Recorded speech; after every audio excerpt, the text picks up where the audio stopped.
વિદ્યાર્થી મિત્રો, પ્રકરણ 8 ડી અને એફ વિભાગના તત્વો જેના લેક્ચર નંબર 3 ની અંદર આપણે હવે વાત કરીશું પ્રકરણ 8 ની અંદર જે આપણે ડી અને એફ વિભાગના ભૌતિક ગુણધર્મો વિશેનો જે અભ્યાસ કરતા હતા. ભૌતિક ગુણધર્મો વિશેનો જે અભ્યાસ કરીએ છીએ તેની અંદર આપણે આગળના લેક્ચરમાં જોયું હતું પરમાણુય કદ અને આયનીય કદ વિશે. અને તેમાં આપણે જોઈ ગયા જેમ જેમ પરમાણુ ક્રમાંકની અંદર વધારો થતો હતો તેમ પરમાણુય કદમાં તમને ઘટાડો જોવા મળતો હતો. આ વસ્તુ આપણે જોઈ ગયા હતા. હવે તેના પછી ચર્ચા કરીશું બીજો ભૌતિક ગુણધર્મ જેને આપણે કહીએ છીએ આયનીકરણ એન્થાલ્પી. એટલે કે જે સંક્રાંતિ ધાતુઓ છે, સંક્રાંતિ ધાતુઓની આયનીકરણ એન્થાલ્પીના જે મૂલ્યો હશે તેના વિશે આપણે અહીંયા વાત કરવાની છે આજના લેક્ચરની અંદર. અને એની અંદર જે વિવિધતા જોવા મળતી હતી, જે અલગ અપવાદરૂપ કેસ જોવા મળતા હતા, આ દરેકની ચર્ચા આપણે આની અંદર આ ગુણધર્મમાં કરીશું. હવે એની અંદર જોઈએ આપણે પહેલો તો શબ્દ આવશે આયનીકરણ એન્થાલ્પી. આયનીકરણ એન્થાલ્પી જેને આપણે અંગ્રેજીમાં કહીએ છીએ આયોનાઇઝેશન એન્થાલ્પી. આયનીકરણ એન્થાલ્પીની આપણે જ્યારે વાત કરીએ છીએ તો પ્રથમ તો આપણને ખ્યાલ હોવો જોઈએ કે આયનીકરણ એન્થાલ્પી આપણે કોને કહેતા હતા. તો જે આપણે સંક્રાંતિ ધાતુ આયનો લઈએ છીએ તો જે સંક્રાંતિ ધાતુ આયનો હશે એની અંદર બાહ્યતમ કક્ષામાંથી ઇલેક્ટ્રોન ગુમાવવા માટે જે ઊર્જા આપવી પડતી હોય, ઇલેક્ટ્રોન ગુમાવવા માટે જે પરમાણુને ઊર્જા ખર્ચવી પડતી હશે એને કહેવામાં આવતી હતી આયનીકરણ એન્થાલ્પી. એટલે પહેલું તો આપણે ધોરણ 11 માં ધોરણ 12 ના અમુક ચેપ્ટરમાં આ શબ્દથી પરિચિત છીએ, પણ તો પણ આપણને ખ્યાલ હોવો જોઈએ કે આયનીકરણ એન્થાલ્પી એટલે કે ધાતુ પરમાણુ હશે કે એની અંદરથી ઇલેક્ટ્રોન ગુમાવવા માટે જે આપણે ઊર્જા ખર્ચવી પડતી હોય એ ઊર્જાને આપણે કહેતા હતા આયનીકરણ એન્થાલ્પી. સિમ્પલ આપણે સમજીએ ઉદાહરણ. દાખલા તરીકે આપણે સ્કેન્ડિયમનું ઉદાહરણ લઈએ છીએ. સ્કેન્ડિયમનો આપણે પરમાણુ ક્રમાંક દર્શાવતા હતા 21. સ્કેન્ડિયમનો પરમાણુ ક્રમાંક 21. ઇલેક્ટ્રોન રચના જ્યારે લખીશું, ઇલેક્ટ્રોન રચના એની લખાશે આર્ગોન. હવે એની અંદર જોઈએ તો સ્કેન્ડિયમની અંદર 3D કક્ષક અને 4s કક્ષક બે પ્રકાર અહીંયા આવશે. તો આપણે અહીંયા દોરીશું 3D કક્ષક. ડી કક્ષકની સંખ્યા ટોટલ કેટલી હતી? 5 હતી. એટલે આ થઈ આપણી 3D કક્ષક. આ જ રીતે બીજી અહીંયા દોરીશું 4s કક્ષક. 3D અને 4s આ રીતે બે કક્ષક આવતી હશે. 21 નંબરે સ્કેન્ડિયમની ઇલેક્ટ્રોન રચના લખીએ છીએ ત્યારે 18 આર્ગોન કેટલા ઇલેક્ટ્રોન, પછી બે ઇલેક્ટ્રોન ભરાશે 4s માં એટલે 18 ને 20 અને 3D અહીંયાથી. હવે એની અંદરથી સ્કેન્ડિયમમાંથી દાખલા તરીકે આપણે સ્કેન્ડિયમ +1 આયન બનાવવું હોય, સ્કેન્ડિયમ +1 આયન બનાવવું હોય તો એમાંથી એક ઇલેક્ટ્રોન દૂર કરવો પડે. અને આ એક ઇલેક્ટ્રોન દૂર કરીશું તો પહેલો આની અંદર ધ્યાનમાં રાખીશું કે 3D પહેલા 4s માંથી ઇલેક્ટ્રોન દૂર થતા હતા, કારણ કે અહીંયા બાહ્યતમ કક્ષા 4s આવશે. જે આપણે અગાઉના લેક્ચરમાં સમજાવી દીધું હતું કે છેલ્લો ઇલેક્ટ્રોન ભરાશે 3D કક્ષકમાં, પણ જ્યારે દૂર થવાની વાત આવશે તો ઇલેક્ટ્રોન દૂર થતો હશે કઈ કક્ષકમાંથી? 4s કક્ષકમાંથી દૂર થતો હશે. તો અહીંયા 4s માંથી આ એક ઇલેક્ટ્રોન જે હશે એ દૂર થવા માટે જે ઊર્જા ખર્ચવી પડી હશે એ ઊર્જાને કહેવામાં આવતી હતી એની આયનીકરણ એન્થાલ્પી. પ્રથમ એક ઇલેક્ટ્રોન દૂર થાય તો એના માટે જો ઊર્જા ખર્ચી હશે તો એ કહેવાશે એની પ્રથમ આયનીકરણ એન્થાલ્પી. પણ દાખલા તરીકે આપણે સ્કેન્ડિયમ 2+ બનાવવું હતું. સ્કેન્ડિયમ 2+ બનાવવું હોય તો બે ઇલેક્ટ્રોન દૂર કરવા પડે. તો બે ઇલેક્ટ્રોન દૂર કરવા માટે જે શક્તિ એટલે પહેલા એક ઇલેક્ટ્રોન દૂર થશે એના માટેની ઊર્જા પ્રથમ આયનીકરણ એન્થાલ્પી. બીજો ઇલેક્ટ્રોન દૂર થાય તો એના માટેની જે એન્થાલ્પી હશે એ દ્વિતીય આયનીકરણ એન્થાલ્પી. અને દાખલા તરીકે સ્કેન્ડિયમ 3+ આયન બનાવવું હોય તો આની અંદરથી 4s માંથી બે ઇલેક્ટ્રોન અને એક 3D માંથી એક ઇલેક્ટ્રોન દૂર કરવો પડતો હતો. તો આ એમ કહેવામાં આવતી હતી તૃતીય આયનીકરણ એન્થાલ્પી. એટલે આપણે અનુક્રમે આપણે પ્રથમ, દ્વિતીય, તૃતીય આયનીકરણ આ રીતે લખતા ΔHi1 ΔHi2 અને ΔHi3. આ પ્રથમ, દ્વિતીય, તૃતીય આયનીકરણ એન્થાલ્પી આ રીતે આપણે દર્શાવતા હતા. આ માહિતી એ પ્રકારની છે કે જેનાથી તમે થોડા પરિચિત છો અગાઉના ધોરણોમાં આપણે પ્રથમ, દ્વિતીય અને તૃતીય આયનીકરણ એન્થાલ્પી એના વિશેની થોડી ચર્ચાઓ કરેલી છે. હવે અહીંયા પર્ટિક્યુલર ડી અને એફ વિભાગના તત્વોની અંદર પ્રથમ સંક્રાંતિ શ્રેણી, દ્વિતીય સંક્રાંતિ અને તૃતીય સંક્રાંતિ શ્રેણી એની અંદર આયનીકરણ એન્થાલ્પીના મૂલ્યોમાં કયા પ્રકારનો ફેરફાર થતો હશે તેના વિશેની આપણે હવે ચર્ચા કરીશું. પરંતુ એ પહેલા તમને આયનીકરણ એન્થાલ્પી કોને કહેવી એ શબ્દ તમને ખાસ ખ્યાલ હોવો જોઈએ. એના માટે આપણે અહીંયા સમજૂતી લીધી. હવે એની અંદર જોઈએ તો પહેલી વાત કે દરેક શ્રેણીમાં ડાબી બાજુથી જમણી બાજુ તરફ જતા સંક્રાંતિ તત્વોની આયનીકરણ એન્થાલ્પી વધે છે. હવે આ વસ્તુ સમજીશું. દરેક શ્રેણીમાં આનો મતલબ આપણે ટોટલ 4 સંક્રાંતિ શ્રેણીઓ લઈએ છીએ. પ્રથમ સંક્રાંતિ શ્રેણી જેમાં 3D માં ઇલેક્ટ્રોન, દ્વિતીયમાં 4D માં, પછી તૃતીય અને ચતુર્થ સંક્રાંતિ શ્રેણી લેતા હતા. અનુક્રમે 5D અને 6D કક્ષકોમાં ઇલેક્ટ્રોન ભરાતા, પરંતુ આ પહેલા એને F કક્ષકો ભરાતી હતી. પરંતુ આ જે બી 4 સંક્રાંતિ શ્રેણીઓ છે એ દરેકની અંદર આવર્ત કોષ્ટકની અંદર આવર્તની અંદર ડાબી બાજુથી જમણી બાજુ તરફ, એટલે કે આપણે સ્કેન્ડિયમ થી ઝિંક તરફ જઈશું, યટરડિયમ થી કેડમિયમ તરફ જઈશું, એટલે 21 થી 30 સુધી એવી રીતે એમ કે પરમાણુ ક્રમાંક વધે એમ ડાબી બાજુથી જમણી બાજુ આવર્તની અંદર આપણે જ્યારે જઈશું ત્યારે ખાસ યાદ કરી લઈએ. આવર્તની અંદર કોઈ ગુણધર્મની ચર્ચા કરતા હોઈએ ત્યારે આપણે ડાબી બાજુથી જમણી બાજુ તરફ થતો ફેરફાર કરવો છે. અને સમૂહમાં જો કોઈ અભ્યાસ કરતા હોઈએ તો ઉપરથી નીચે તરફ જતા અથવા તો નીચેથી ઉપર તરફ જતા જે આવર્તી વલણ કહીએ, ગુણધર્મો કહીએ, એનો વધારો ઘટાડો આપણે ચેક કરતા હોઈએ છીએ. તો અહીંયા દરેક શ્રેણીઓ જે આપણે 4 સંક્રાંતિ શ્રેણીઓ કઈ કઈ હતી તે આપણે આગળ ભણી ગયા છીએ. તો આ દરેક શ્રેણીમાં આવર્ત કોષ્ટકની અંદર ડાબી બાજુથી જમણી બાજુ તરફ જઈએ છીએ તેમ હવે અહીંયા યાદ રાખજો, ડાબી બાજુથી જમણી બાજુ તરફ એટલે કે સ્કેન્ડિયમથી કહીએ તો Zn તરફ જઈશું એમ. સ્કેન્ડિયમથી Zn તરફ જઈશું એમ પહેલું તો પરમાણુ ક્રમાંક શું થશે? વધશે. પરમાણુ ક્રમાંક વધશે મતલબ કે જે કેન્દ્રીય ધન વીજભાર હતો આ કેન્દ્રીય ધન વીજભારમાં વધારો થતો હતો. અને બીજું નવો ઇલેક્ટ્રોન 3D કક્ષકમાં ઉમેરવાના કારણે કદ હતું એનું ઘટતું હતું. અને જેમ જેમ કદ ઘટતું જશે એમ બાહ્યતમ કક્ષાના ઇલેક્ટ્રોનને કેન્દ્ર પ્રત્યે આકર્ષણ કહીએ તો વધતું જતું. અને આવા આકર્ષિત ઇલેક્ટ્રોનને દૂર કરવો હોય તો ઊર્જાની વધુ જરૂર પડે. અને વધુ જરૂર પડતી હતી એટલે આપણે કહી શકીએ કે ડાબી બાજુથી જમણી બાજુ તરફ જતા જે દરેકે દરેક સંક્રાંતિ શ્રેણી હતી. કારણ કે આપણે પરમાણ્વીય કદમાં આગળ જોઈ ગયા છે કે પરમાણ્વીય કદમાં જોયું કે ડાબી બાજુથી જમણી બાજુ તરફ જઈએ છીએ એમ દરેકે દરેક શ્રેણીમાં કદ તો ઘટતું હતું. અને કદ ઘટે છે અર્થાત બાહ્યતમ કક્ષાના ઇલેક્ટ્રોનનું કેન્દ્ર પ્રત્યેનું આકર્ષણ વધારે હશે. અને આવા આકર્ષિત ઇલેક્ટ્રોનને દૂર કરવો હોય તો તમારે ઊર્જા વધારે આપવી પડતી હતી.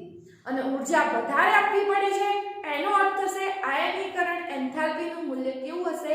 વધારે હશે. અને અહીંયા ડાબી બાજુથી જમણી બાજુ તરફ જઈશું તેમ સંક્રાંતિ તત્વોની આયનીકરણ એન્થાલ્પીના મૂલ્યો જે હતા તે કેવા થતા હતા? વધતા હતા.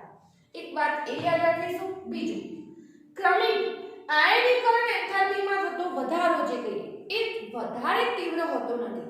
અહીંયા ખાસ આ વસ્તુ પ્રથમ આયનીકરણ એન્થાલ્પી માટે વધારે લાગુ પડશે કે ક્રમિક મતલબ કે તમે સ્કેન્ડિયમથી ટિટેનિયમ, ટિટેનિયમથી વેનેડિયમ આ રીતે જ્યારે આયનીકરણ એન્થાલ્પીના મૂલ્યો ચેક કરશો તો આ જે આયનીકરણ એન્થાલ્પીમાં વધારો થાય છે પણ આ વધારો એકદમ તીવ્ર નથી હોતો. એટલો બધો મોટું મૂલ્ય જોવા મળતું નથી.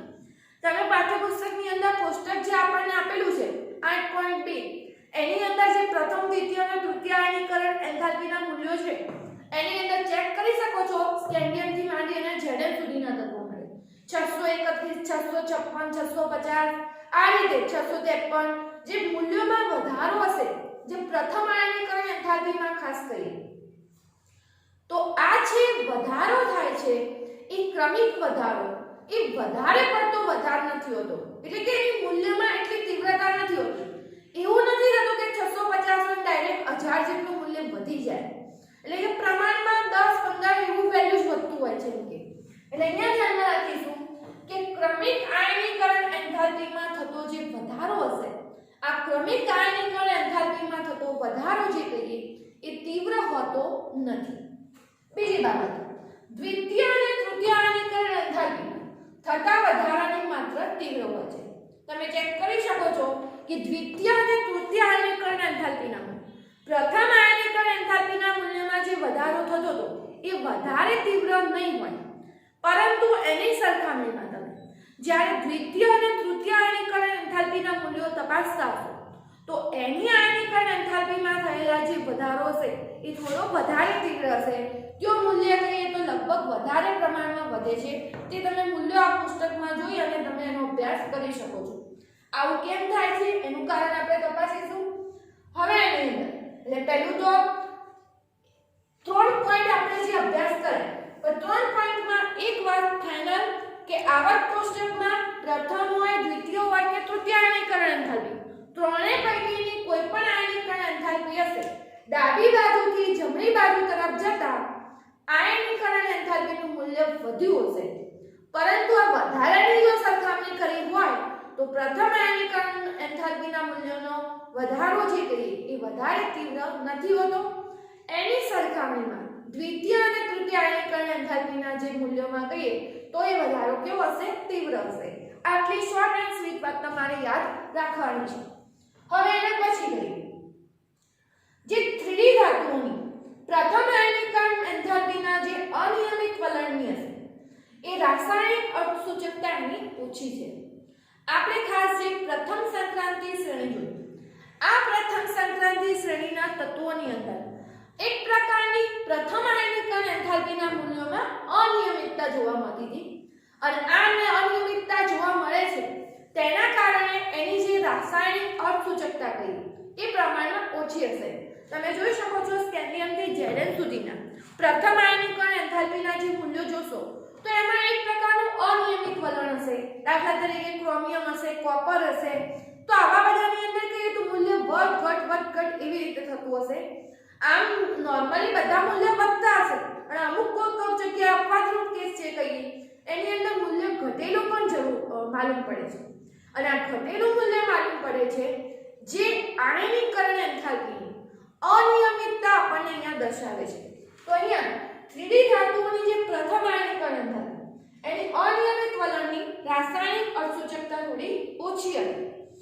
હવે અહીંયા કેમ એવું થતું હતું? આપણે ખાસ પ્રથમ સંક્રાંતિ શ્રેણી માટે અહીંયા અભ્યાસ કરીએ તો એની અંદર આપણે જોઈશું તો આટલી બાબત જે પોઈન્ટ વાઇઝ જો તમારે લખવી હોય તો તમે લખી શકો છો, જેથી સરળતાથી એના મુદ્દા યાદ રાખી શકો તમે.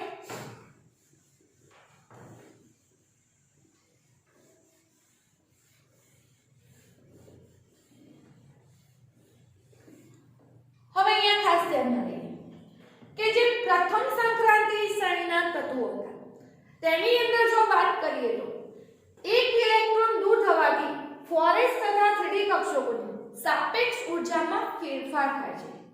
આપણે અહીંયા જોઈએ કે જે સ્કેન્ડિયમથી માંડીને ઝેડન સુધીના તત્વો હશે આની અંદર પહેલા તો અહીંયા આર્ગોનથી ઇલેક્ટ્રોન રચના હશે જે નિષ્ક્રિય વાયુની ઇલેક્ટ્રોન રચના છે એટલે એની અંદર તો કોઈ ફેરફાર નહીં થાય.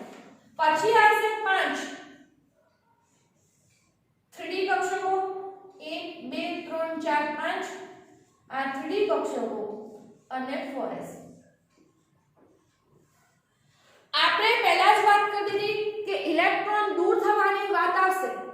ઇલેક્ટ્રોન દૂર થવાની વાત આવશે ત્યારે ઇલેક્ટ્રોન પહેલા કઈ કક્ષકમાંથી દૂર થશે? ફોરેસ કક્ષકમાંથી. હવે અહીંયા આપણે ધ્યાનમાં રાખીશું કે જે ફોરેસ કક્ષકમાં દાખલા તરીકે સ્કેન્ડિયમ +1 આયન બનાવવો હતો. સ્કેન્ડિયમ +1 આયન બનાવવો હોય તો અહીંયા ફોરેસ કક્ષકમાંથી એક ઇલેક્ટ્રોન દૂર કરવો પડે. પરંતુ અહીંયા એક ઇલેક્ટ્રોન દૂર થવાના કારણે ફોરેસ અને 3D કક્ષકોની જે ઊર્જા હતી એ ઊર્જા જે સાપેક્ષ ઊર્જામાં ફેરફાર થાય છે. કારણ કે આપણે અહીંયા જોઈએ તો બધી કક્ષકો પરમાણુ કક્ષકો હતી તે આપણે શક્તિના ક્રમ પ્રમાણે અહીંયા ગોઠવેલી છે. તો એક ઇલેક્ટ્રોન દૂર થવાથી ફોરેસ અને 3D કક્ષકોની સાપેક્ષ ઊર્જામાં ફેરફાર થતો હતો.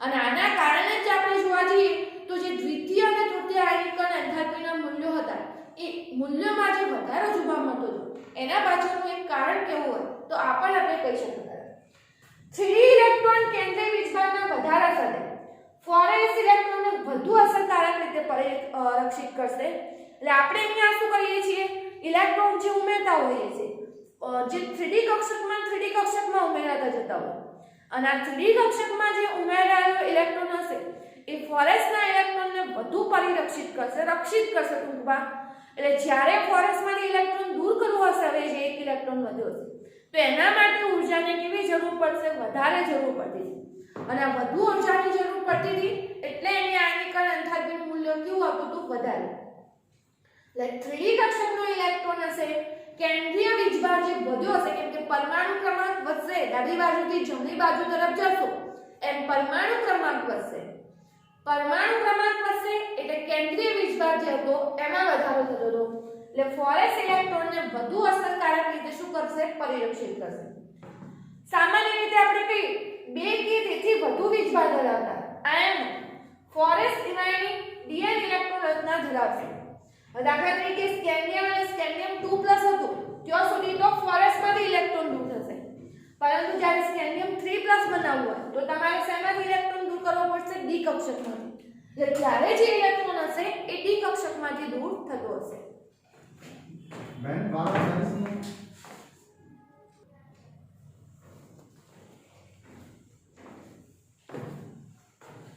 આપણે જોયું કે જે પ્રથમ આયનીકરણ એન્થાલ્પીની અંદર આપણે ઇલેક્ટ્રોન ફોરેસ કક્ષકમાંથી દૂર કરતા હતા પરંતુ જ્યારે 2 કે 3 કરતા વધારે વીજભાર હશે ત્યારે ઇલેક્ટ્રોન હશે ડી કક્ષકમાંથી દૂર થશે અને ડી કક્ષકમાંથી દૂર થાય છે એનો મતલબ થશે કે ડીએન ઇલેક્ટ્રોન અહીંયા દૂર થતો હશે હવે ડીએન ઇલેક્ટ્રોન દૂર થતો હશે એના માટે કહીએ તો જે ડીએન ઇલેક્ટ્રોનની ગોઠવણી અર્થાત કે જે ડી કક્ષકમાંથી ઇલેક્ટ્રોન દૂર થાય છે એના વિશેની વાત કરીએ છીએ પહેલા ઇલેક્ટ્રોન ફોરેસ કક્ષકમાંથી દૂર થાય છે પછી ડી કક્ષકમાંથી દૂર થતો હશે તો આવો જે ડી ઇલેક્ટ્રોનની ગોઠવણી માટે આયનીકરણ એન્થાલ્પીમાં જે વિચલન મળ્યું આ આયનીકરણ એન્થાલ્પીમાં જોવા મળતા વિચલનનું જો કારણ કેવું હોય તો ટોટલ 3 કારણ હતા પહેલું કારણ કેન્દ્ર તરફ પ્રત્યેક ઇલેક્ટ્રોનનું આકર્ષણ કે જે બધા ઇલેક્ટ્રોન હતા આ પ્રત્યેક ઇલેક્ટ્રોનને કેન્દ્ર પ્રત્યે શું જોવા મળતું હતું આકર્ષણ બીજા નંબરે આવશે બે ઇલેક્ટ્રોન વચ્ચેનું અપાકર્ષણ કે જ્યારે ઇલેક્ટ્રોન એક જ કક્ષકમાં ભરાયેલા હશે તો ઇલેક્ટ્રોન વચ્ચે કયું બળ જોવા મળતું હતું અપાકર્ષણ બળ જોવા મળતું હતું જેવી રીતે ઇલેક્ટ્રોન અને કેન્દ્ર વચ્ચે આકર્ષણ જોવા મળે છે એવી રીતે પરસ્પર જે એક જ કક્ષકમાં રહેલા ઇલેક્ટ્રોન હતા તો એની વચ્ચે જોવા મળતું હતું અપાકર્ષણ અને ત્રીજા નંબરે જવાબદાર કારણ હતું વિનિમય ઊર્જા તો આ 3 કારણો જે હશે એ જે કહીએ આયનીકરણ એન્થાલ્પીમાં જે વિચલન જોવા મળતું હતું ખાસ જે કહીએ આપણે પ્રથમ સંક્રાંતિ શ્રેણીના તત્વોમાં એના માટે જવાબદાર હશે હવે અહીંયા ખાસ વિનિમય ઊર્જાના આધારે આપણે જો સમજવાનો પ્રયત્ન કરીએ તો ઊર્જા સ્તરના સ્થાયીકરણ માટે વિનિમય ઊર્જા જવાબદાર હતી અને જે ઊર્જા સ્તર જે સ્થાયી હશે એની જે સ્થાયીતા હતી તો આ જે ઊર્જા સ્તરની સ્થાયીતા છે આ ઊર્જા સ્તરની સ્થાયીતા માટે વિનિમય ઊર્જા જે કહીએ એ જવાબદાર હશે સમશક્તિય કક્ષકોમાં સમાંતર સ્પિનના શક્ય યુગ્મની કુલ સંખ્યાના સમપ્રમાણમાં હશે જ્યાં વિનિમય ઊર્જા લીધી આ વિનિમય ઊર્જાનું મૂલ્ય જે સમશક્તિય કક્ષકો હશે સમશક્તિય એટલે કે ડી કક્ષકો કહીએ તો પાંચે ડી કક્ષકો કેવી હતી સમશક્તિય એની શક્તિ કેવી હતી સમાન હતી તો આવી જે સમશક્તિય કક્ષકો હતી એમાં સમાંતર સ્પિનના એટલે કે જે અલગ અલગ આપણે સમાંતર સ્પિન ગોઠવા છે એના શક્ય યુગ્મની કુલ સંખ્યાના સમપ્રમાણમાં અને આપણે દાખલા તરીકે ડી કક્ષક આ રીતે દર્શાવીએ છીએ તો આની અંદર જે સમાંતર સ્પિન આવી રીતે ગોઠવી તો એના જે યુગ્મ હતા શક્ય યુગ્મ એટલે જે ઇલેક્ટ્રોન રચના હોય D2 હોય D5 હોય એવી રીતે તો એના જે સમાંતર સ્પિનના શક્ય યુગ્મો છે એની કુલ સંખ્યાના સમપ્રમાણમાં આપણને મળતી હતી જે વિનિમય ઊર્જા કહીએ તે બીજું યાદ રાખીશું એની અંદર કે વિનિમય ઊર્જામાં જેટલો ઘટાડો થશે વિનિમય ઊર્જામાં જેટલો ઘટાડો થતો હતો એટલી સ્થાયીતા શું થતી હતી વધારે થતી હતી અને અહીંયા વિનિમય ઊર્જા જેમ ઘટતી હતી તેમ સ્થાયીતા વધતી હતી અને સ્થાયીતા જેમ વધે એમ આયનીકરણ એન્થાલ્પી કરી તો આ આયનીકરણ એન્થાલ્પીના મૂલ્યમાં શું જોવા મળશે? વધારો જોવા મળશે. એટલે અહીંયા વિનિમય ઊર્જા જેટલી ઘટે, વિનિમય ઊર્જામાં થતો જે ઘટાડો હશે એ સ્થાયીતા શું કરશે? વધારશે. અને સ્થાયીતા જેમ વધશે એમ આયનીકરણ એન્થાલ્પીમાં મૂલ્યમાં શું જોવા મળશે? વધારો જોવા મળશે. અને આજ આપણે જો કારણ કેવું હોય તો Mn1 કરતા Cr+1 ની આયનીકરણ એન્થાલ્પી વધુ જોવા મળતી હતી. એન્થાલ્પી વધુ જોવા મળે.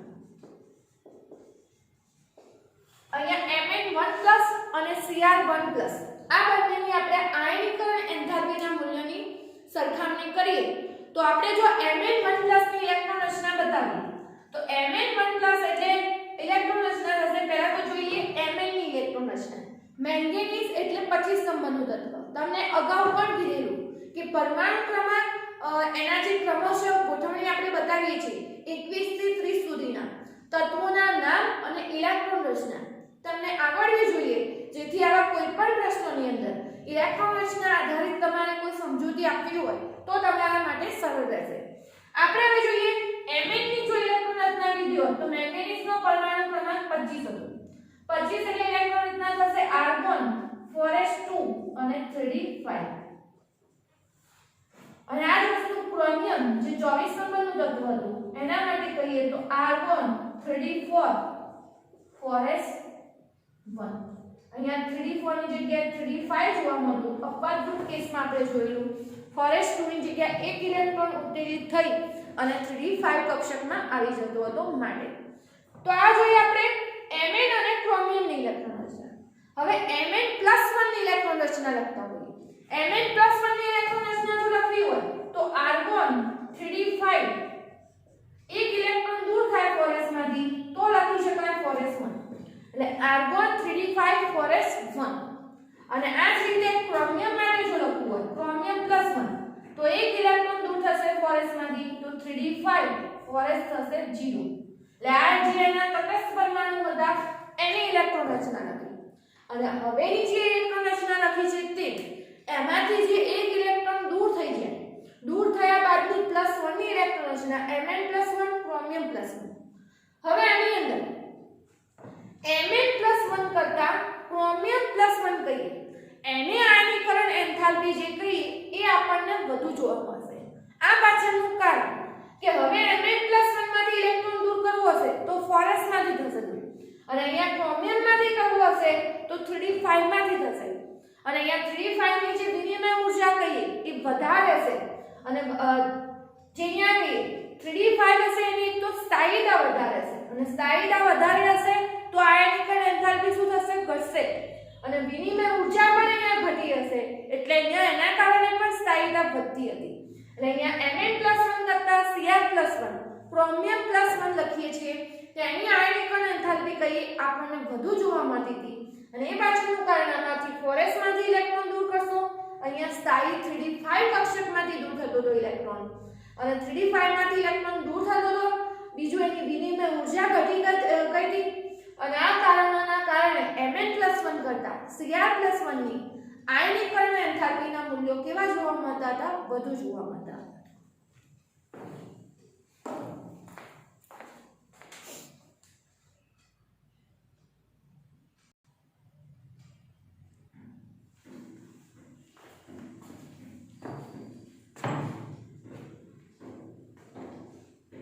બીજી જો સરખામણી કરીએ તો બીજું એક આપણને જોવા મળતું હતું Fe2+ ની આયનીકરણ એન્થાલ્પી. Fe2+ ની આયનીકરણ એન્થાલ્પી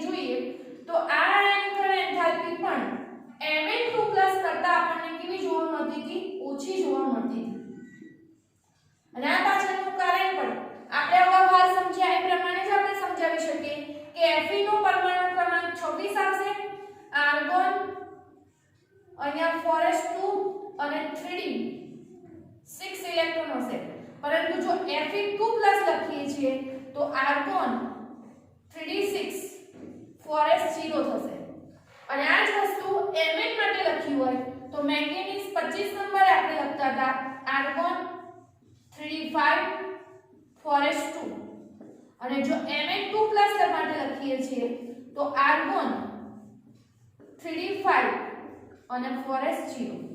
હવે જ્યારે આમાંથી ઇલેક્ટ્રોન દૂર કરવો હશે તો આની અંદર જો વાત કરીએ તો Fe2+ ની આયનીકરણ એન્થાલ્પી Mn2+ કરતા ઓછી હશે તો આ પાછળનું કારણ કે અહીંયા જે આપણે કહીએ 3d6 જે કહીએ અને આની અંદર 3d5 જે પૂર્ણ ભરાયેલી કક્ષક હશે તો આની સ્થાયીતા વધારે હશે. સ્થાયીતા વધારે એટલે આયનીકરણ એન્થાલ્પી આની શું થઈ જશે ઘટી. જે 3d5 સ્થાયીતા વધારે એટલે આયનીકરણ એન્થાલ્પી વધારે અને આમાં 3d6 હશે. 3d6 હશે એટલે હવે આમાંથી જો ઇલેક્ટ્રોન દૂર કરવો હોય તો સરળતાથી દૂર થશે. એટલે Fe2+ ની આયનીકરણ એન્થાલ્પીનું જે મૂલ્ય કહીએ તે આપણને ઓછું જોવા મળતું હતું પ્રમાણ. આ જ રીતે આપણે જો કહીએ તો જે પ્રથમ સંક્રાંતિ શ્રેણીના તત્વો હતા તેના માટે જો નીચી ઓક્સિડેશન અવસ્થા કેવી હોય તો +2 કહી શકતા હતા. બીજું દ્વિતીય આયનીકરણ એન્થાલ્પી માટે જો આપણે ચેક કરતા હોઈએ તો ખાસ ક્રોમિયમ અને કોપરની અંદર દ્વિતીય આયનીકરણ એન્થાલ્પીના મૂલ્યો ઘણા વધુ જોવા મળતા હતા. આ વસ્તુ આપણને કારણ રૂપે પણ પૂછી શકાય છે કે ક્રોમિયમ અને કોપરની દ્વિતીય આયનીકરણ એન્થાલ્પીના મૂલ્યો વધારે જોવા મળે છે. તો આ વસ્તુ જો આપણે સમજાવવી હોય તો બંનેની જે આપણે અપવાદરૂપ ઇલેક્ટ્રોન રચના હતી આપણે ભણી ગયા. ક્રોમિયમની અંદર જો આપણે લખીશું તો આર્ગોન 3d કક્ષક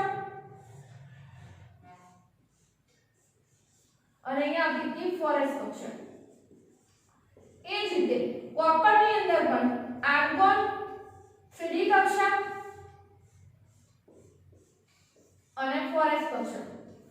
ક્રોમિયમની પરમાણુ ક્રમાંક 24 હતો. 18 ઇલેક્ટ્રોન અહીંયા 19 અને 3d5 ઇલેક્ટ્રોન રચના અહીંયા થતી હતી. અર્ધપૂર્ણ ભરાયેલી ઇલેક્ટ્રોન રચના પ્રાપ્ત કરવા માટે 4s નો એક ઇલેક્ટ્રોન ઉત્તેજિત થઈ અને 3d કક્ષકમાં ગોઠવાતો હતો. એટલે આ પ્રમાણે ઇલેક્ટ્રોન રચના જોવા મળતી હતી. અને આ જ વસ્તુ કોપરની અંદર જો કહીએ તો આની અંદર 4s2 18 ને 2 29 જો ઇલેક્ટ્રોન ભરવા હોય તો આ રીતે ભરાશે. પરંતુ અહીંયા ઝિંક જેવી ઇલેક્ટ્રોન રચના મેળવવા માટે અહીંયાથી ઇલેક્ટ્રોન ઉત્તેજિત થઈ અને આ કક્ષકમાં આવી જતો હતો. એટલે 3d10 એટલે ક્રોમિયમની અંદર હવે એની અંદર જો પ્રથમ આયનીકરણ એન્થાલ્પી હશે તો આમાંથી ઇલેક્ટ્રોન દૂર થશે. આમાંથી કોપરની અંદર પણ Cu+ નું આયન બનાવવું હોય તો ઇલેક્ટ્રોન 4s માંથી દૂર થશે. પરંતુ જ્યારે Cr+ આયન હશે કે કોપર +1 આયન મતલબ કે જ્યારે દ્વિતીય આયનીકરણ એન્થાલ્પી સંકળાશે ત્યારે ઇલેક્ટ્રોન અનુક્રમે 3d5 અને 3d10 આ પૂર્ણ ભરાયેલી કક્ષક છે અર્ધપૂર્ણ ભરાયેલી કક્ષક છે અને આ જે કહીએ પૂર્ણ ભરાયેલી કક્ષક છે. હવે જ્યારે બીજી વાર બીજો ઇલેક્ટ્રોન દૂર કરવો હશે Cr2+ બનાવવો હશે કે કોપર2+ બનાવવો હશે ત્યારે તેની સાથે દ્વિતીય આયનીકરણ એન્થાલ્પી સંકળાશે. પરંતુ આ વખતે ઇલેક્ટ્રોન અનુક્રમે અર્ધપૂર્ણ ભરાયેલી 5 ઇલેક્ટ્રોન એટલે અડધા રચના એટલે અર્ધપૂર્ણ ભરાયેલી કક્ષક અને 10 એટલે કે પૂર્ણ ભરાયેલી ઇલેક્ટ્રોન જે કક્ષક હશે તો પૂર્ણ ભરાયેલી કક્ષકમાંથી દૂર થશે. ત્યારે વધારે સ્થાયી કક્ષકમાંથી દૂર થતો હોવાથી ઊર્જાની વધુ જરૂર પડે. એટલે આની અંદર ક્રોમિયમ અને કોપરની જે કહીએ દ્વિતીય આયનીકરણ એન્થાલ્પીના મૂલ્યો પ્રમાણમાં વધુ જોવા મળતા હતા.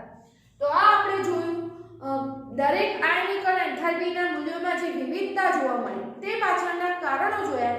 આની અંદરથી તમને 2 માર્ક્સના પ્રશ્નો બનાવીને પૂછી શકે કોઈ તત્વનું આયનનું નામ આપે અને કેમ આની એન્થાલ્પી વધારે હશે ઓછી હશે કારણ આપી સમજાવો એ રીતના પ્રશ્નો આની અંદરથી બની શકે.